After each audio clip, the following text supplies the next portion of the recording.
Greetings, I'm Rich Garland. I'm at North Kingston High School right here in the classroom, room 218. What you're about to see is a lecture on investments, focused primarily on stocks. The class is called Finance 230 at the college level. It does offer college credit to these students. They will be certified in financial literacy using Everify, which is integrated in the course. But I want to talk to you a little about North Kingston High School. We have about 1,400 students here. We are approved by the state of Rhode Island, the Rhode Island Department of Education, that is, to have a number of academies here. One is the Academy of Engineering, another is the Academy of Business and Finance, and the last one that we are looking to have approved next year, in 2018, is Academy of IT and Computer Science. Let me talk a little bit about the Academy of Business and Finance. You'll notice the poster behind me. We are accredited by the National Academy Foundation. It's a rigorous process. It's an organization known throughout the United States, sponsored by corporations, where students have the rigor in curriculums and get actually ready for their professional careers as well as college. We have students from pretty much all over Rhode Island. Any student in Rhode Island can attend North Kingston High School in any of these academies. And I hope to see many students come in the years to come. Thank you.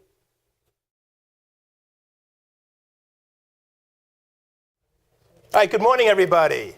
Thank you for coming, right? Out of your warm beds, right?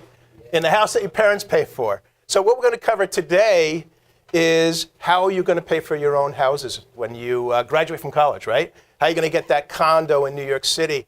Or how are you going to get that house in South Carolina where the weather is while you're still living in Rhode Island for your career, right? So, Cassidy, what's your favorite class? That's a media day right there, right? No, I'm only kidding around, right? You have to earn it. You have to earn your wealth, and that's what we're going to talk about today in terms of investments, right? Nothing is free, right? I want to make one point.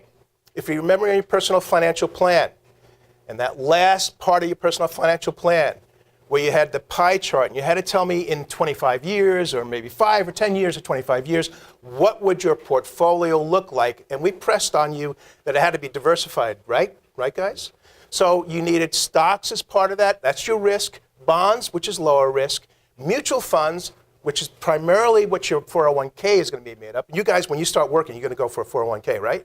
Yeah. Right? It's really good because typically, right, you can put up to 12% of your salary into a 401k. You're allowed, usually companies will match you maybe dollar for dollar, 50 cents on a dollar, 25 cents on a dollar, up to 6% of that. Keep that in for the long term. Companies aren't giving pensions much anymore, right? People are living longer. They can't afford it. So you're getting 401ks. Go for it, right? It's free money, right? But you do need banking. You need that liquidity. You need that safety. How much should you have in your emergency fund before you start investing, Lon? 6 months. At least 6 months. Very good. 6 months worth of expenses in the bank, at least, right? That's for your short-term goals, mid-term goals. I had to pay $5,000 some years back for a new transmission.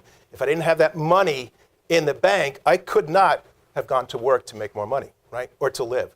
But I'm going to primarily focus today, so banking is very important. And the fees and the services that you get, there's small amount of fees with the credit union. Remember, who owns, when you do banking in a credit union, who owns a credit union, basically? Who has a share of equity in a credit union? Anybody? Yeah, members, right? That's a beautiful thing. You usually get lower fees, right? Great services. But that's where you get your safety in terms of liquidity, okay? So you want to have at least 6 months of expenses in the bank. And if you need to go for loans, you usually get a lower interest rate with credit unions. It's a good thing. As part of your portfolio, you need those banking services. We went through that. We went through payments, banking, savings, all that great stuff. I'm going to focus today on investments. So we're exiting stocks. We're going to be going into bonds and mutual funds. But I'm going to focus primarily on stocks, but there's some things you need to know to get there. And there's a lot of information I want to share with you today that pretty much 80% of the population doesn't know, right? And we'll talk a little bit about Apple, what's going on with Apple, because a lot of you in your stock market game that you competed in, hosted by SIFMA, right, have invested in Apple. How many people here invested in Apple? Right, okay. Do they pay a dividend? They do. They do. Do they? No, they don't, right? Go on to finance@yahoo.com, enter Apple, APPL, I think, right? Tell me if they pay a dividend.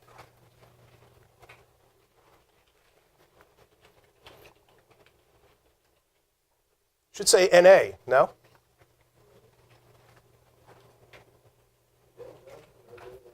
No dividend. What type of stock doesn't pay a dividend? Growth stock, very good. Why don't they pay a dividend? Robert. Right, it's retained earnings. They reinvest in the company. You want them to grow, so you should buy shares in Apple. Here's what I found out last night before I go into stock, right? They don't pay dividends. It's a growth stock. It's a bit risky.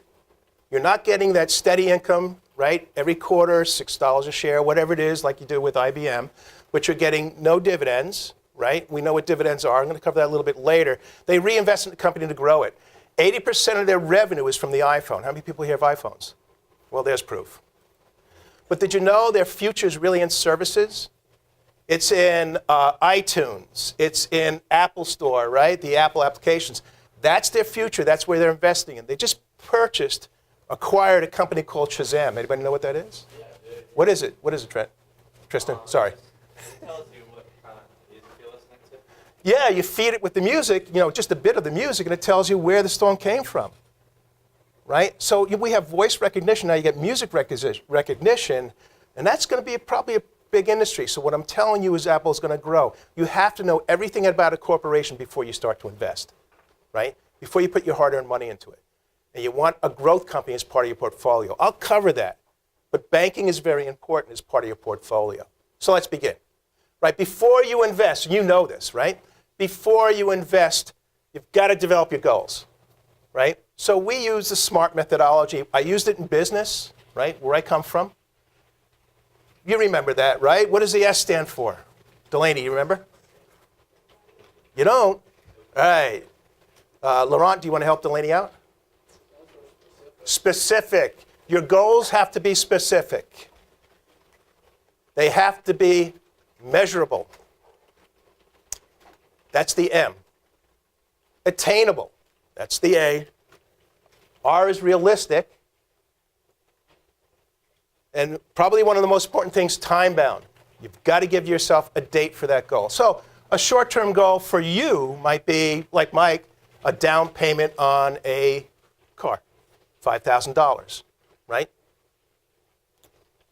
Long-term, it might be paying off your college education, or it might be the house. I'd rather own than rent, right? Because that's an asset, right? So that might be a long-term goal once you graduate, or if you go immediately into the work world. You must have SMART goals, okay? Now we know the time frames of SMART goals. How about a short term is anything up to and including a year, right, Shaili? Midterm is 2 to 5 years. And Cassidy, what would make up a long-term goal? Greater than 5 years, right? And that's where your investment strategy comes in. That's where you need to invest.